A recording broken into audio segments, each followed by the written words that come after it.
Hey everyone, welcome back to On Purpose, the number one health podcast in the world. Thanks to each and every single one of you that come back every week to listen, learn, and grow. Now today I have the honor and privilege to sit down with one of my favorite authors, someone who has impacted millions of lives over the last couple of decades, and someone that I was just sharing with, I never believed I'd ever get the opportunity to sit down with. Because back in 2006 and before, when I was reading her work and interacting with the work that she was doing in the world, I never believed I'd get this opportunity. And so today I feel extremely grateful to be sitting down with the one and only Rhonda Byrne. And for those of you that don't know, and I mean, there'll literally be like 0.3% of you that may not know, but is an internationally renowned best-selling author that is best known for a documentary and book titled The Secret. Rhonda's work has massively transformed millions of lives around the world, and her newest work is a continuation of her previous insights, and it's called The Greatest Secret. I've just finished reading this book. I genuinely cannot wait for it to be in your hands, and so we'll be putting the link to the book with the podcast. So make sure that you go and grab this whenever you have that moment during this conversation, that you're accessing The Greatest Secret. Rhonda, welcome to On Purpose, and thank you so much for doing this. Oh, Jay, thank you so much. Do you know, as you were doing that intro, I got very teary because when you're mentioning changing the lives of millions of people, I really, to this day, you know, it just affects me. It's so humbling. And I'll receive a letter from somebody, and it's like the very first time that I've read a letter and somebody's life has changed, and it's never altered over the years. It just affects me the same way. So I just had a total meltdown listening to you then. So thank you. That's amazing. I love hearing that, because I feel so similarly that it's such a honor and humbling opportunity to have an impact on anyone. And so I love hearing you say that, and it's so beautiful. And I know I heard recently that you actually moved, and you moved home. Is that true? That's true. I was going to start there, because I almost feel like the act of moving is such an interesting journey in and of itself, physically, mentally, emotionally, spiritually. And I wanted to ask you what your move was like and what that journey was like on each of those levels. Well, I love it because you always end up by throwing material things out. You know, I don't need this and I don't need that. So it's a real cleansing to move, I think, and go through everything. And I don't need any of these things anymore. And I mean, sometimes I give away things and then I'm like, oh gosh, I really did need that. But who cares? You know, who cares? But do you know, can you believe this? I moved next door to where I was. Next door. Right? Oh, is wow.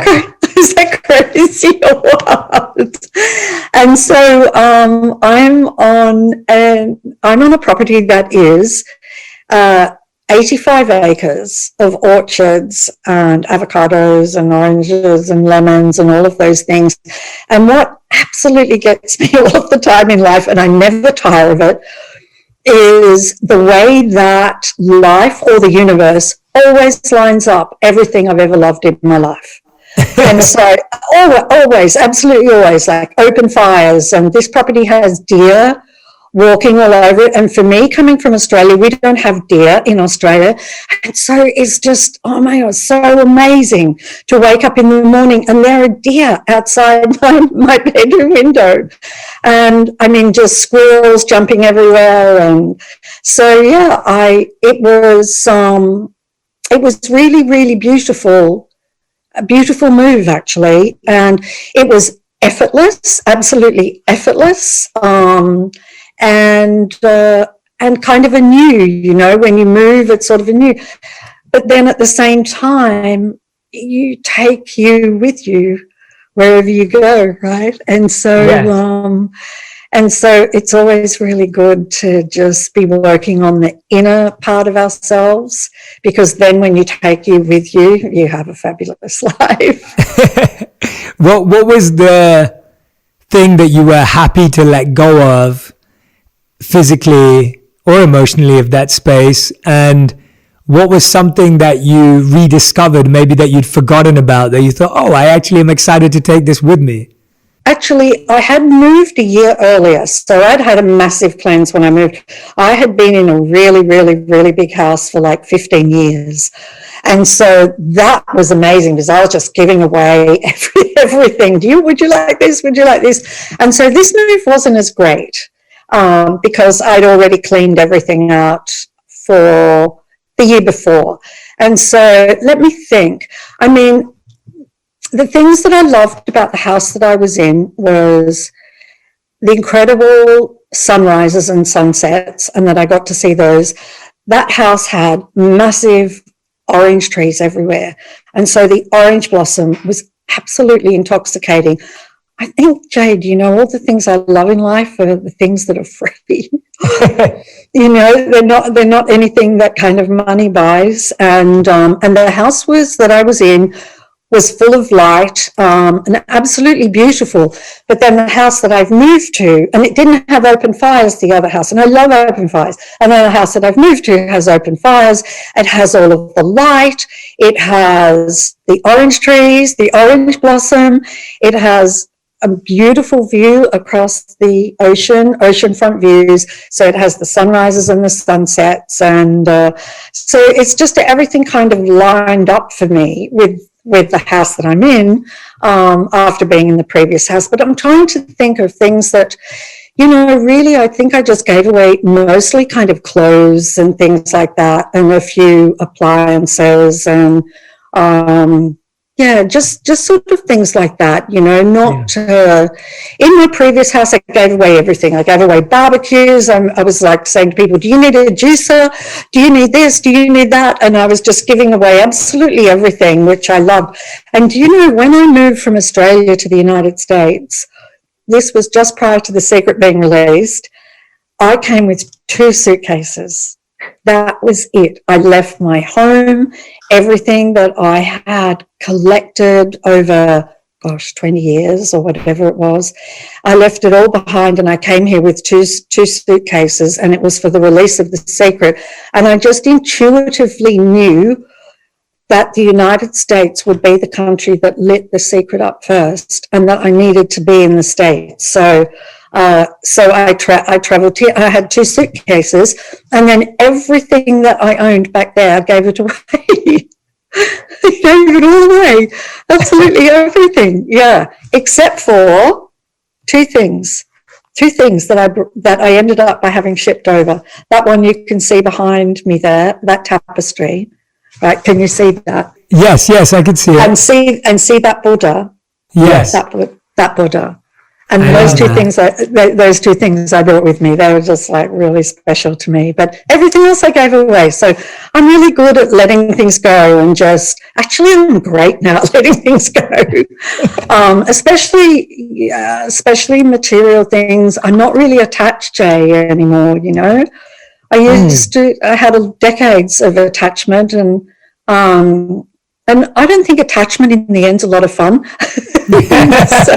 Absolutely. I mean, it's really beautiful, and I have all of open space here, and I think that reflects the way that I feel inside. And my journey of the greatest secret is just like this freedom and openness to life, and just this trust and faith in life, this total faith that life has got everything under control. Yes. Well, let's start the beginning of the greatest secret. You share this beautiful thought around how, what keeps us from the greatest secret is a belief. And I really liked how, despite the incredible success of The Secret, you've continued on this journey to continually seek for a deeper secret and the greatest secret, as you call it. And you say that a belief has been blocking us this whole time from this secret. Tell us about this belief. Where does this block of a belief come from? And how has it created such a strong hold on each and every single one of us? Well, the belief is that we are separate, that we are individual, and that all that we consist of, all that makes us up, is just a body and a mind. And I think the majority of people will consider that they're a body and a mind, and the name that they've been given and the story of their life, and I was born here and parents did this and I do this for a living, and siblings, and the story that we then we identify with and carry around with us, and those stories, it doesn't matter what the story is, it doesn't matter how fabulous your life has been, it does not compare to who we really are. And so we have this belief that we are limited, basically, in a nutshell, that we're a limited individual, that we're born and that we die, and that's kind of it. And the truth is we are so much more than that.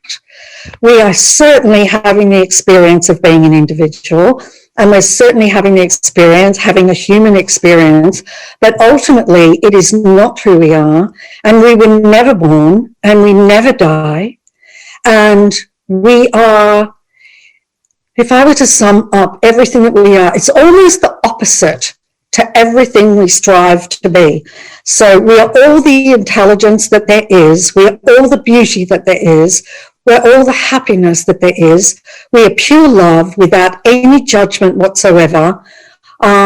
We are complete and utter freedom, which is why freedom means so much to us, why we all fight and struggle to be free. And so we have total knowing of absolutely everything in the moment of knowing it. We are infinite and we are eternal. And that is what is actually experiencing this particular form. And so we have a belief that we are an individual, that we're separate, that we're born and that we die.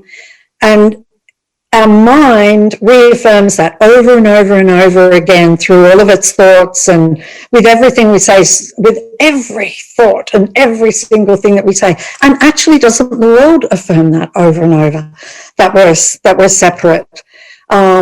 But we are unlimited. We are absolute perfection.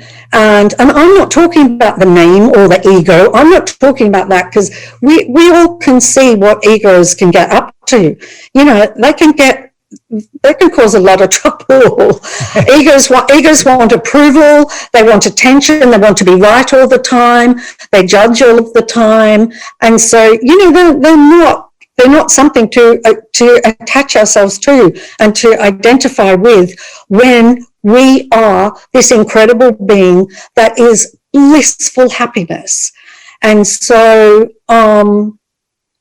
we can have a life where we are living as an individual human, having an individual human experience, but from the perspective of the infinite being that we are, in which case we will never be touched by negativity, no matter what happens, and we will remain in lasting happiness no matter what.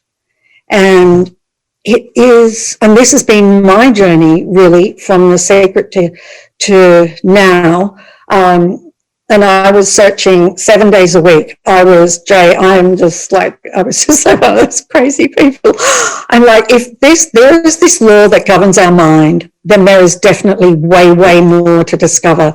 And so I just searched in religions and spiritual traditions and read thousands of books.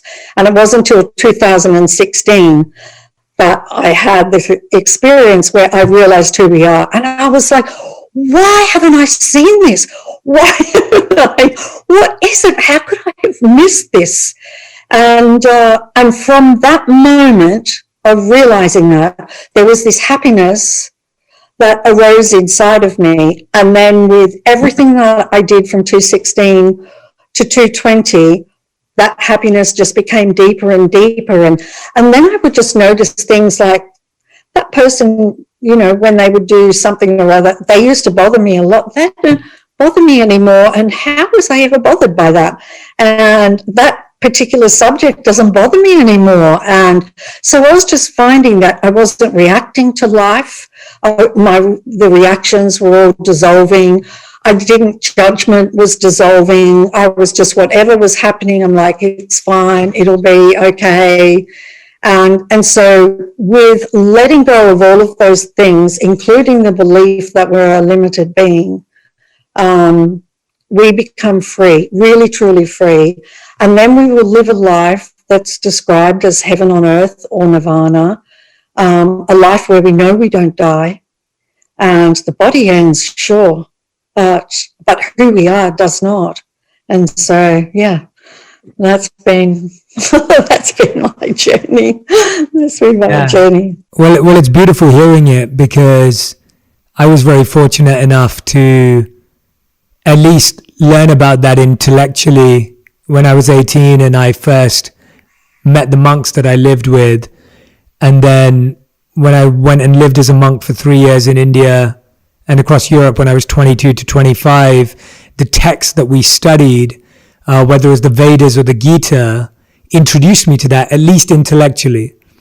And I say at least intellectually because I believe that a lot of these ideas begin at intellect before they truly become realized.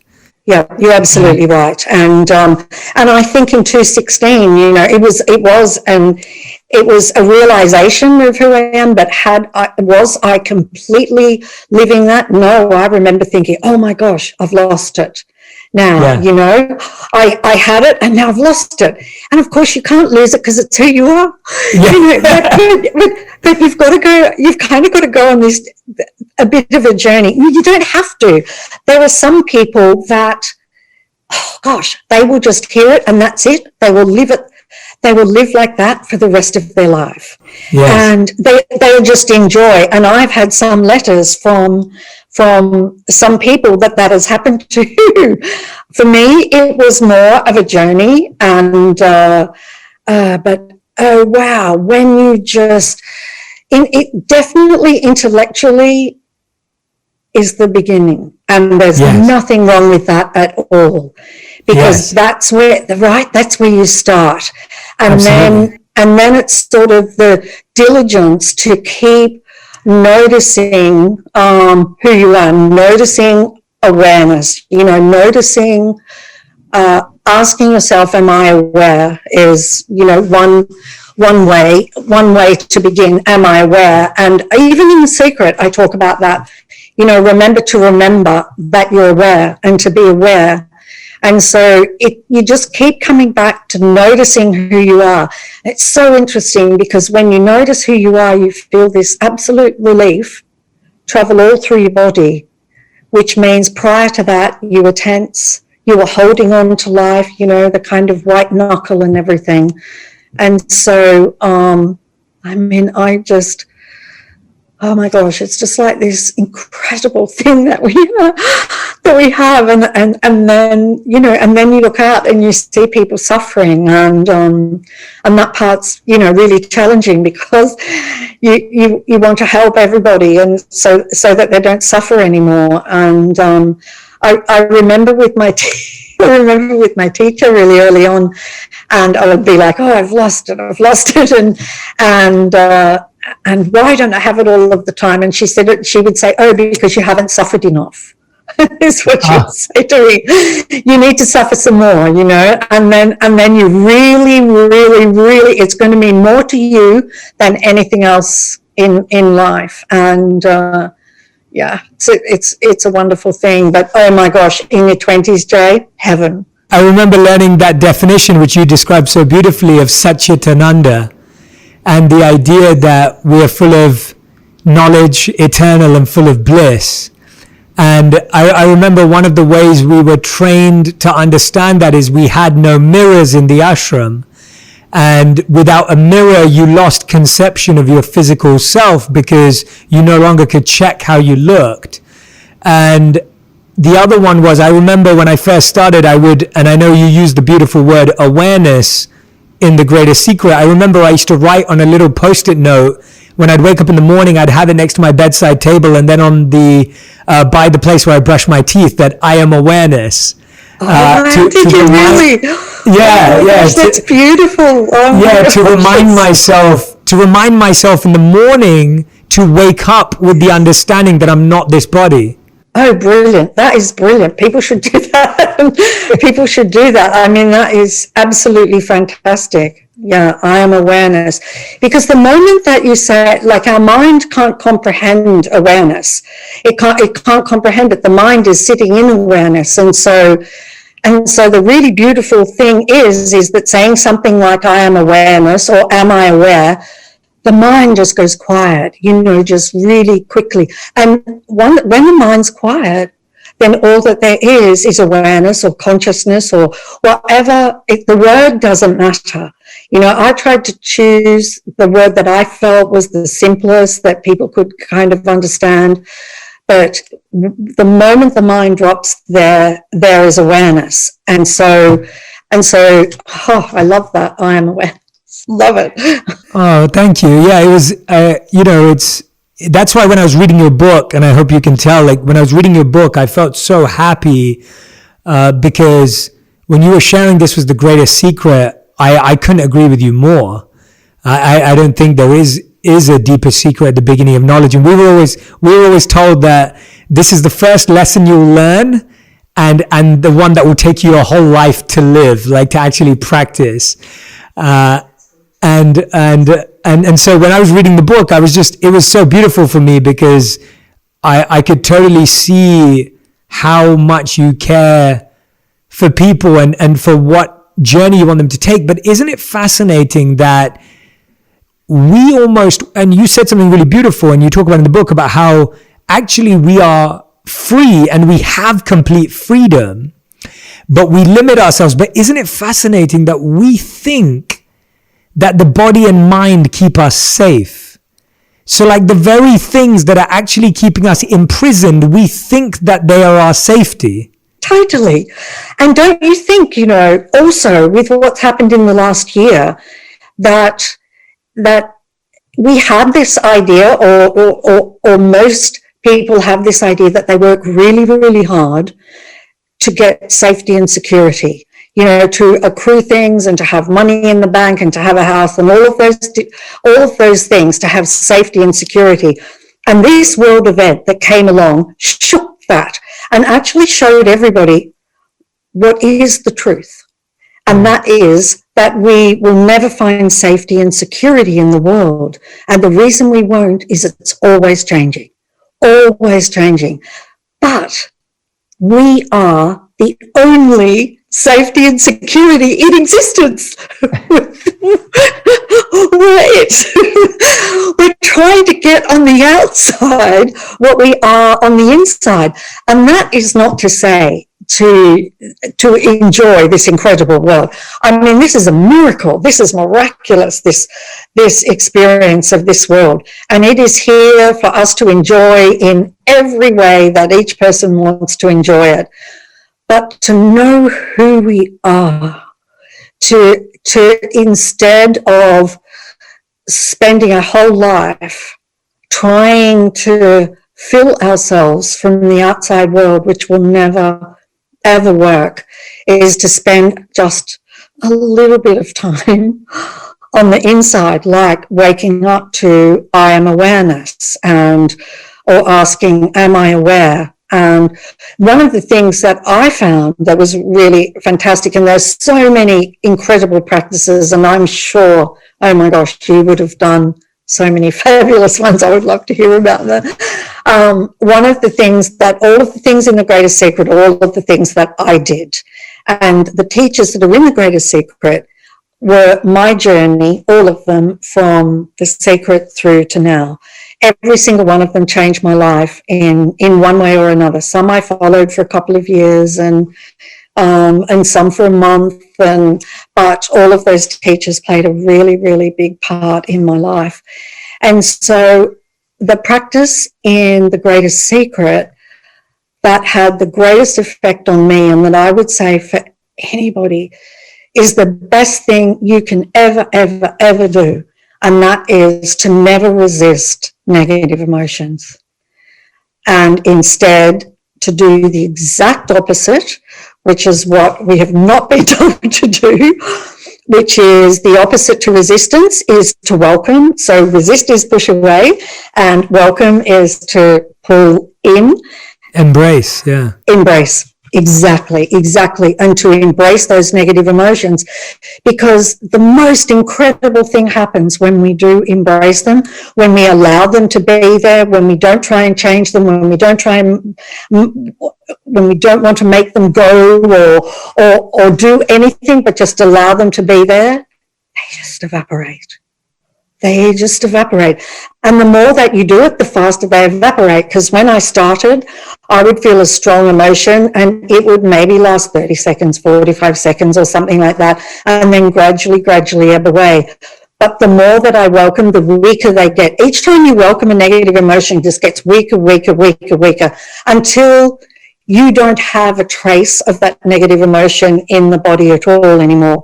And when you don't have a trace of it, you're never going to feel it. Explain to us, as you do in the book, what does it mean to truly embrace and welcome a negative feeling? What does that mean in practice? Because I couldn't agree with you more.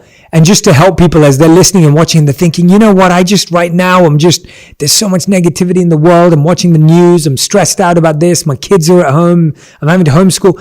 How do they welcome that? And I agree with you. We resist completely. We don't want to feel negative. We don't want to, because it's not pleasant, feeling negative feelings. So when you feel a negative feeling arise in you, notice the feeling. Don't focus into the feeling, because if you focus into it, you'll just make it stronger. The mind is really powerful, so don't focus into it, but notice the feeling. And just welcome it. So it's almost like you could imagine just putting your arms out like this, arms out to the side of you, and just allowing the feeling, which is simply energy. That's all it is. Even fear, it's just energy, and just allowing it to pass on through.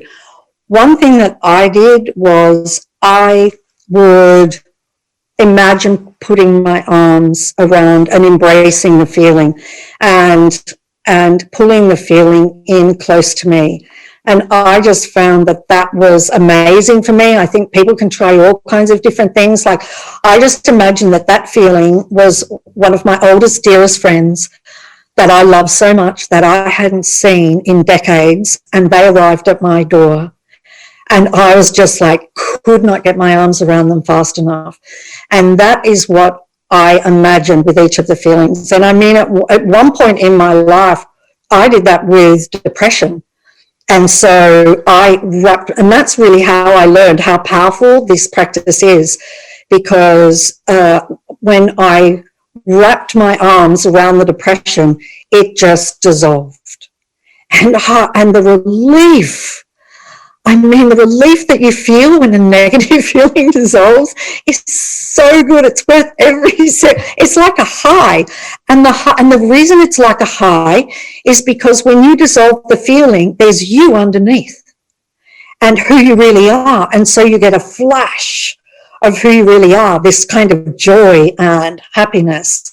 And so, yeah, that's what I did. I would embrace the feeling and hold it in without focusing on it. Notice it, but don't focus into the feeling, and just let it dissolve. And I promise, the next time you feel that feeling, it will never be as strong when you do it. And so you do the same thing the next time that feeling arises. And then the time after that, it's going to be weaker. It just gets weaker and weaker and weaker until you get to a point where you're like, I can't remember the last time that I got angry. I just can't remember. When did I ever get angry? You're just or agitated or impatient, and so you do it with every feeling. So to give people a really good guide, I would say that unless you're feeling really happy, joyously happy, welling up inside of you, you have a negative feeling. Pretty good. You don't need to know what the name of it is to welcome it. You just welcome it. It doesn't matter about its name. Doesn't matter what it is. Just welcome the feeling, or embrace the feeling, or allow the feeling to be there. And then you will begin to dissolve these negative feelings that are actually masking who you are. The more you dissolve them, the greater the happiness arises within you. Beautiful. I love that. And I encourage everyone right now who's listening and watching to do that practice, to give it a go, to experience it and experiment with it, because what Rhonda's saying is something that it needs to be experienced. It needs to be felt. It needs to be put into practice. It's not something that you need to overthink or overanalyze. Actually do it and feel it, and you'll figure out how it works for you. Rhonda, I'm intrigued. What is the first thing you do in the morning to start your day? What is it that you do that you feel starts your day? Because I feel that a lot of the times what I'm noticing, especially now in the culture we live in, whether it's reaching for our phone, whether it's looking at the news, we're starting our day with energy that's already putting us in the wrong direction or pushing us in the wrong direction. What are you doing? What are you encouraging people to do first thing in the morning to start with this understanding that we are awareness, to start with this understanding that negative feelings need to be embraced? It's so amazing, because the first thing I do now is I lay in bed and as awareness. So I be awareness, and I just lay there for a particular amount of time, just feeling the joy and the freedom of the eternal being that we are, and just lay in awareness. And so that's what I do absolutely every single morning. And what's extraordinary now, I mean, at the beginning, it was like I felt like I had to remember to do that, but that doesn't even kind of make sense. But that's what I felt. I felt like I had to remember to do it.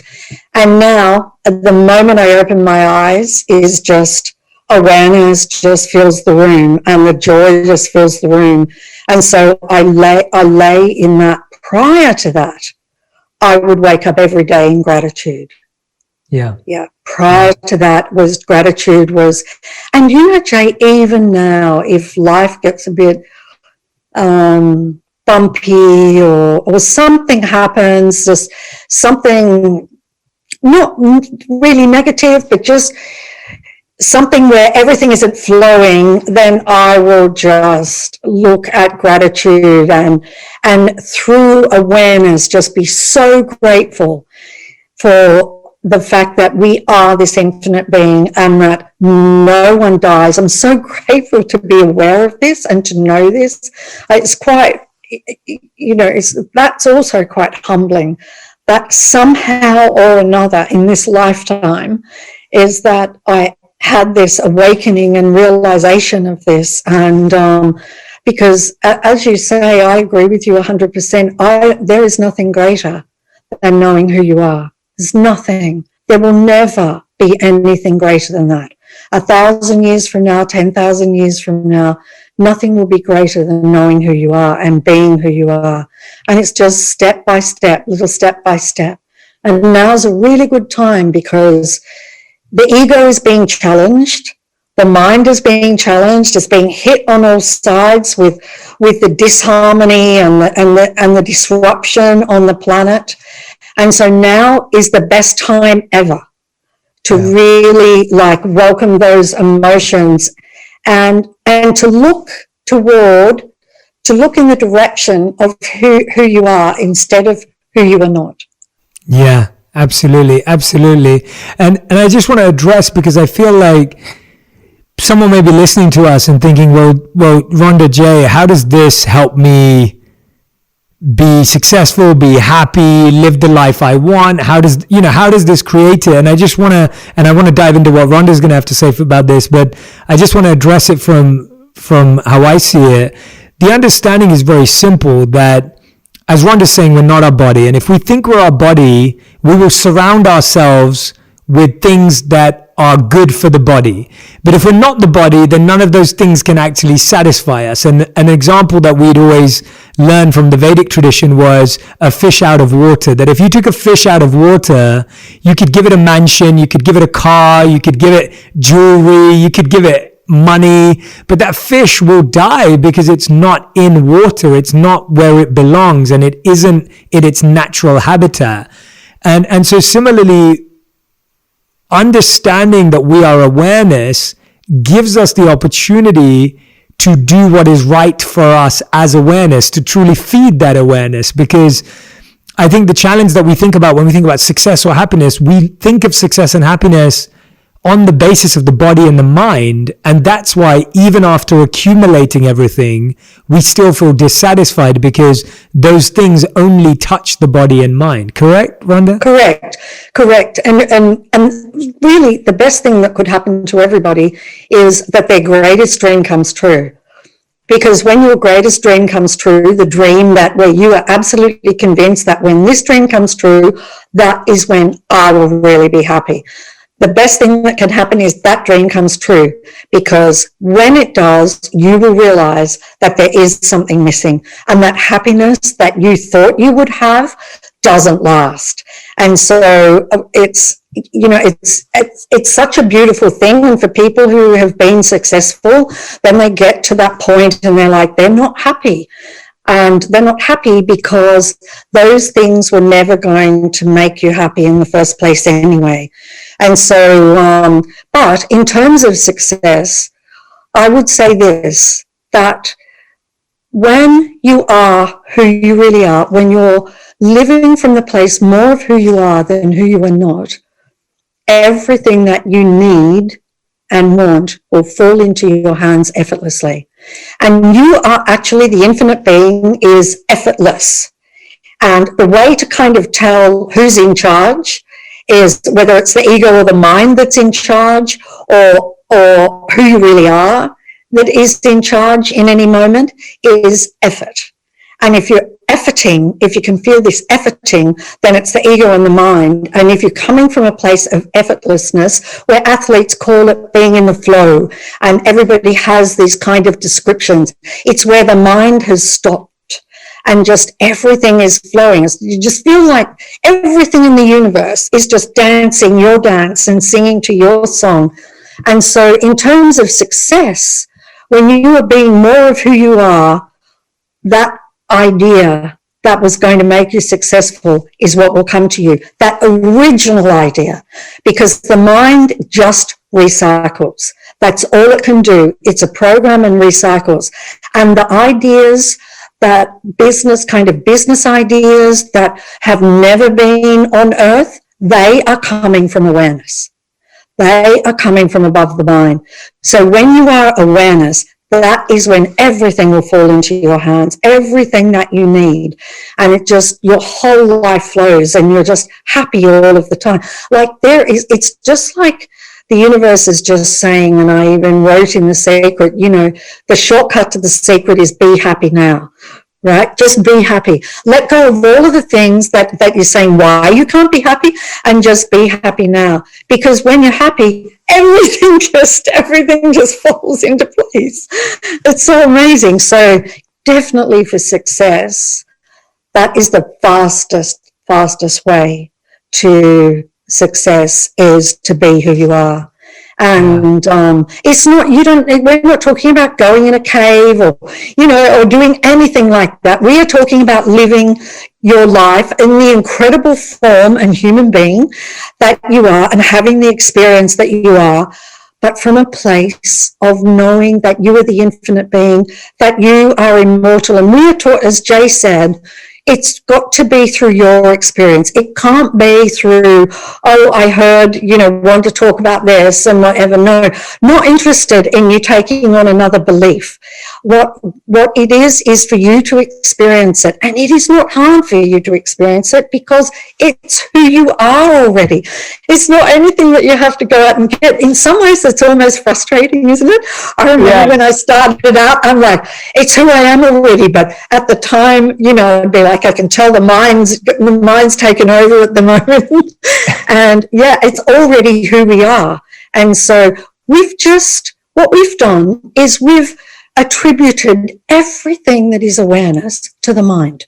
We've given the mind the whole thing. And it's awareness that is hearing these words right now.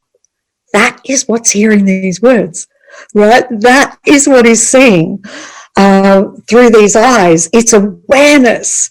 Without awareness, we wouldn't even know we're alive. Exactly. Well, that's the thing, Rhonda, that I've heard a lot of people say that when they first saw an autopsy or they went to a funeral, that's when they realized they weren't the body. Like that was when if you haven't seen an autopsy, I recommend everyone finds a way to visit the hospital and see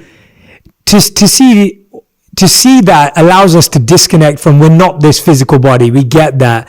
But I feel that for a lot of people, like you rightly said, it's difficult to think we're not the mind because, like you said, we have given the mind all of awareness. We think that is us. So I think a lot of people are getting to the understanding that we are not this body. I think people can get there to some degree, at least in their mind.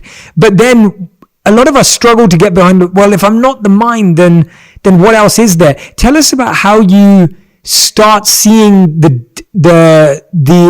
tell us about how you start seeing the fallibility of us thinking we're the mind. So let's just investigate and look at the mind and what the mind is. And so it's really good for you to find out what the mind is, especially considering that most of us have given it total authority over our life.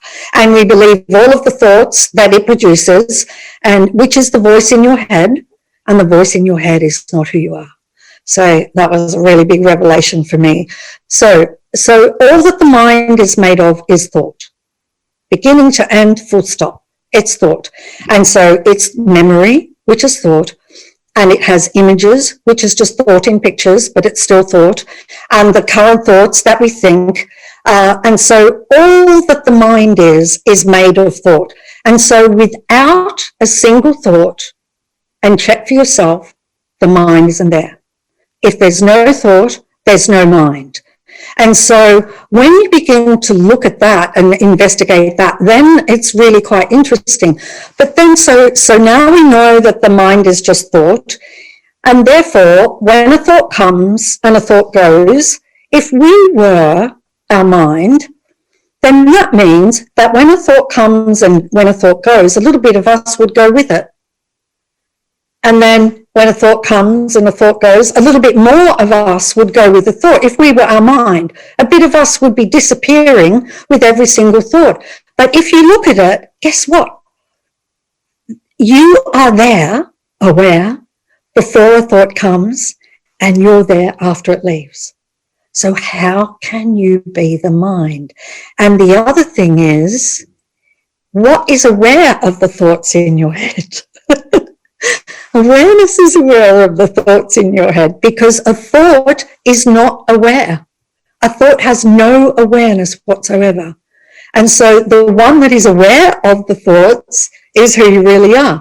And so when you start to and just sort of sit with this a little bit, I'm not suggesting that, in this moment you're like, I know I'm not the mind.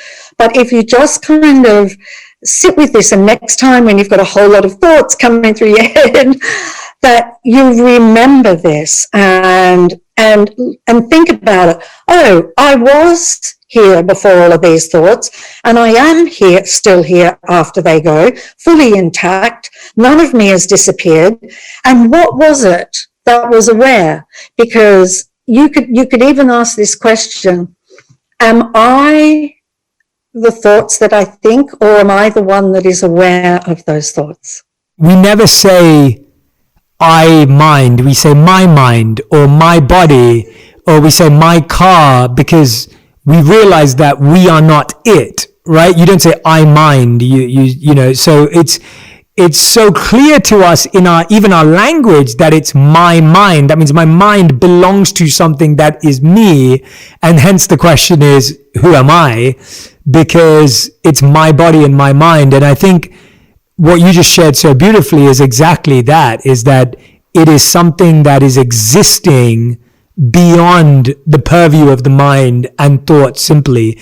And for anyone who's wondering and trying to intellectually wrap their head around this, the reason why it's so powerful to understand this is because then the negativities of the mind and the body start to affect you less, because you realize that they are not you and that they are not your life. And that's the key, that, you know, if anyone's wondering, well, how does this help me? That's how it helps you, is because you start to recognize that what happens to the body, just like if your car has an accident, you may feel a little bit of pain, but you don't feel the same pain as when something affects your body directly. And the car is a shell. And so similarly, you start realizing that I'm a driver inside my body and my mind. And so even though my body's hurt, yes, obviously I need to go to the hospital and take care of it, of course, but that still isn't me. No, and Lester Levinson, who is in who's no longer in physical form, but who's quoted in The Greatest Secret, and he would say that that our mind is just being created for one reason and one reason only, and that is to create what we want. That's it, full stop. That's its job. That's its tool, to create what we want in this life and what we want to experience in this life. And that it's not our psychiatrist, psychologist, psychotherapist, and tells us what to do and believing our thoughts. And I believe my thoughts for decades. It's just amazing that you would believe these thoughts in your head. And if people just notice the next time, and I hope there's no next time, but that you feel agitated or negative emotion or feel stressed, it's because you were believing a whole lot of negative thoughts. That's it. You were just believing thoughts. And then that sends you, into negativity. And so our freedom is, the mind is wonderful, a fantastic tool. Nothing wrong with the mind. The only problem comes with the mind is when we think it is who we are. That's the only problem. And you give this analogy, which I loved. You talk about how we're in this dream state, and there's a need for awakening from that, because when you're asleep, right? When you're asleep, and I think a lot of people feel that. I think people right now feel an awakening in their life that's coming. Tell us about the awakening you're speaking about. I just think you know when you've woken up. I just think you know when you've woken up, because like if you're wondering, am I asleep now? Have I woken up? When you wake up, you feel incredible. You feel so much lighter than you've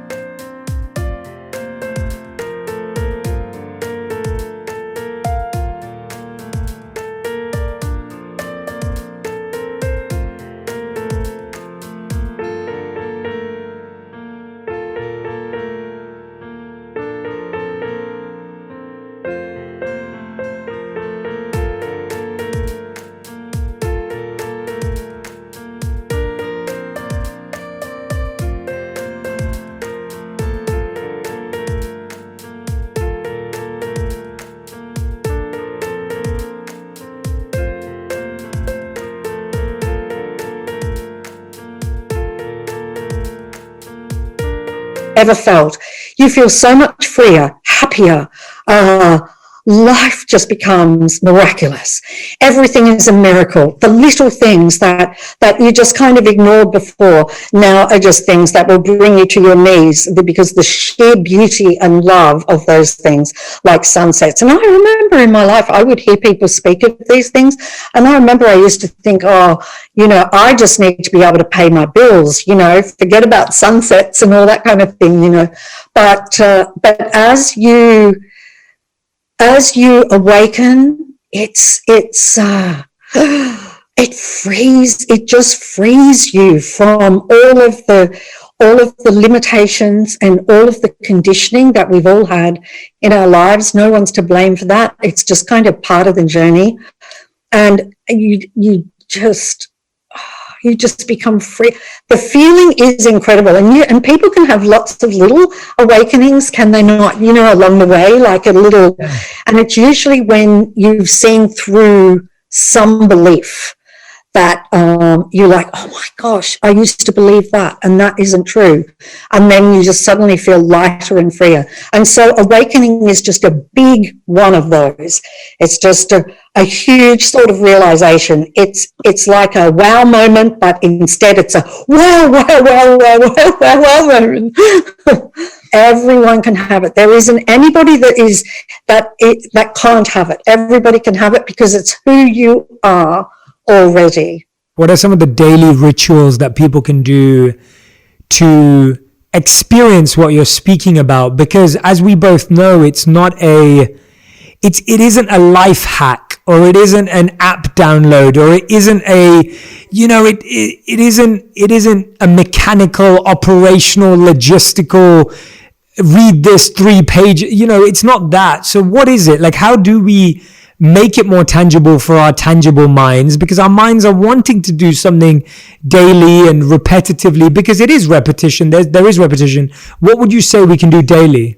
Well, one of the things that you can do, which really helps disidentify with the body and the mind, is to take. Let me see. So first of all, take your body and just put your body aside over there, because you are not the body. So just like put that aside for the moment. That is not who you are. You can pick up the body in a minute or two, but just put the body aside, and then put aside your name and the age and the description of you, and also put aside the story of who you think you are. Put all of that aside. So now the body's aside, the story's aside, all of those other things are aside. Now what you're going to do is you're going to take the mind, and just for a moment, you're going to put the mind aside. And that includes all memory and all thoughts and all feelings. And you're just going to put that aside as well. Just pop that aside. And now very quickly notice what is left. Because what is left is awareness. And so that is one way, that's a really good way in the beginning to come back to awareness. And it's like, I think in ancient traditions, some of them spoke about, it's like peeling the onion, right? So instead of us accruing, we think we have to pile on all this knowledge and everything. We go through life and, I need to learn more, and I need to accrue more, and I need to get all of these degrees, and all of that has its place, but it's never going to set you free. And so peeling away what we are not,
and seeing awareness is what will set you free. And once you can get to the place, honestly, the way that I did it was, and I put it in the book, and it's 3 steps. I would ask myself multiple times in the day, am I aware? And the moment I would ask, am I aware, awareness would be there. There would be this awareness. And then I would go about my day, and then I would ask again, am I aware? So I did that constantly. That's a practice to do constantly. After a while, actually really short amount of time, days really, or a week or 2 weeks, when you go to ask, am I aware, you can't even ask the question, because awareness is just completely there immediately. And so the second step is, the first step transforms into the second step. So you go from asking the question, am I aware, to automatically noticing awareness. So then lots of times in the day, notice awareness. And then the third step is stay as awareness. And the second step merges into the third step, because when you notice awareness enough, then you're going to find that you are staying as awareness more. And so what happens is, just so people understand, what happens is the mind is kind of potentially for many in the foreground at the moment and sort of running your life.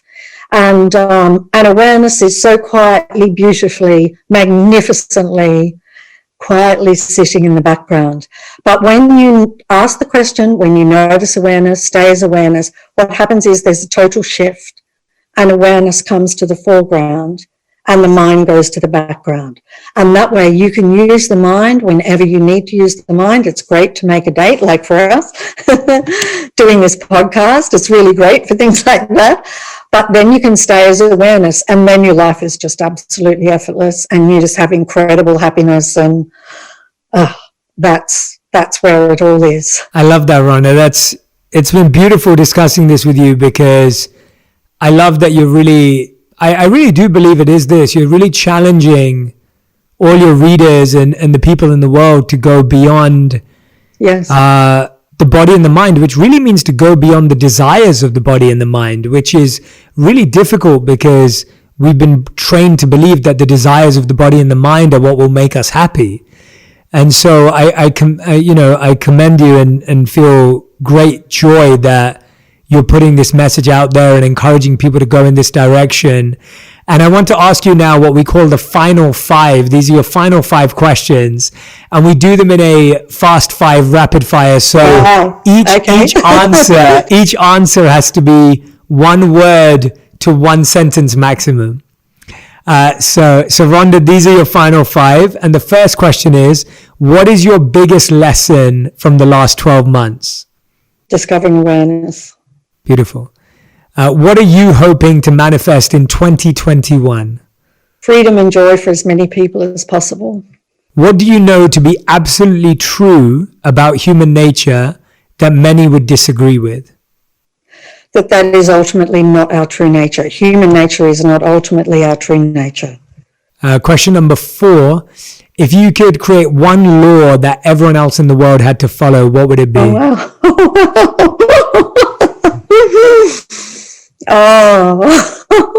Happiness is mandatory.